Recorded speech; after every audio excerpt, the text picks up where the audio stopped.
Visibility modifier atau access modifier adalah sebuah hak akses yang dimana kita memberikan sebuah perintah apakah variabel atau metode atau bahkan kelas tersebut boleh diakses dari function atau kelas yang lain.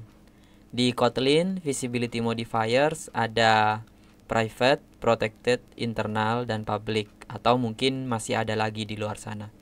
Tapi di project kita nanti, kita sepertinya hanya akan menggunakan private dan public.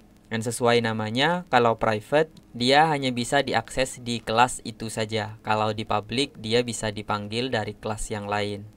Nah, di sini sebelumnya kita buat terlebih dahulu kelas customer ya. Kelas customer, kemudian di sini ada nama customernya, Joe. Kemudian ada status dia, ada status member dia, masih aktif atau tidak. Di sini is aktifnya sama dengan false. Kemudian kita memiliki dua function. Yang pertama adalah get customer name, cara mendapatkan customer yang dimana di sini baliknya ke Joe ya. Customer name is Joe. Kemudian ada get customer status. Kalau statusnya masih aktif, kalau status aktifnya true, maka Joe is a member. Kalau false berarti dia akan ke sini. Tapi yang akan kita bahas di sini bukan tentang kelas customer melainkan visibility atau access modifier tadi. Nah, di sini ada private, protected, internal dan public. Yang kita bahas adalah tentang private dan public. Jika kita tidak memberikan visibility modifier apapun, maka ketika kita melakukan perintah customer get customer name,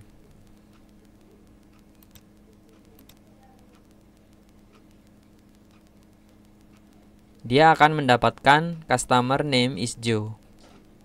Atau di sini misalkan get customer status.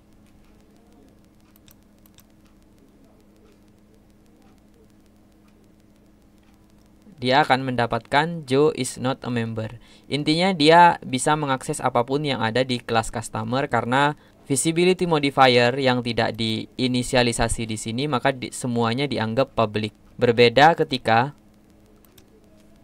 di sini kita tambahkan private. Nah, maka di bagian customer get customer status cannot access get customer status karena dia private.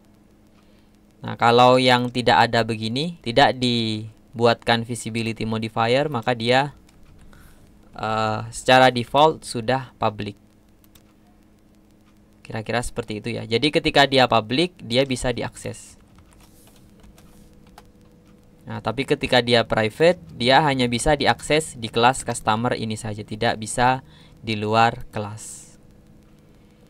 Oke teman-teman, sepertinya itu saja yang bisa saya bahas untuk Kotlin dasar. Tidak semua dasar-dasar Kotlin mungkin saya bahas karena banyak sekali dasar-dasar Kotlin yang bisa teman-teman pelajari dan bisa belajar langsung dari kotlinlang.org. Sedangkan di sini yang Kotlin dasar yang kita bahas adalah dasar-dasar Kotlin yang menurut saya nanti diperlukan untuk bekal teman-teman masuk ke Kotlin Android. Terima kasih, sampai jumpa di video Kotlin Android.